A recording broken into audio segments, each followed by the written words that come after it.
ഇതാ എന്റെ വീട്. വാ. അച്ഛാ, അമ്മ.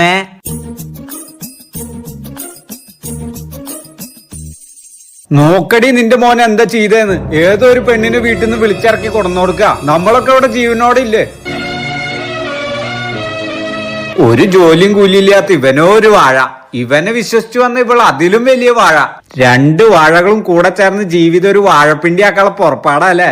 ഹലോ, മൂത്തവർക്ക് നേരെ കഴിച്ചോണ്ട് സംസാരിക്കണോ? നിന്റെ അച്ഛനമ്മ ഇങ്ങനെയാണോ പഠിപ്പിച്ചിരിക്കണേ?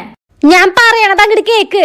എന്താ നീ പറയാൻ പോണേന്ന് എനിക്കറിയാം. തിരിച്ചുപോയാൽ നിന്നെ വീട്ടിൽ കേട്ടില്ല. അതുകൊണ്ട് ഇവിടെ കിടക്ക ഒരു ഇടം തരണമെന്നല്ലേ? അതൊന്നും ഇവിടെ നടക്കില്ല. ഇറങ്ങിക്കോ 2 എണ്ണം. അയ്യേ, എന്നെ കണ്ട വീടും കൂടി ഇല്ലാത്ത പോലെ തോന്നുന്നുണ്ടാ? വഴി കൂടെ പോണ എന്നെ എന്റെ അമ്മ സമൂസ വാങ്ങിക്കുന്നു പറഞ്ഞ എന്നെ കൂട്ടിക്കൊണ്ട് വന്നതാ. സമൂസ 5.50 വാങ്ങിക്കണ്ട. വാങ്ങിച്ചു താ അമ്മ.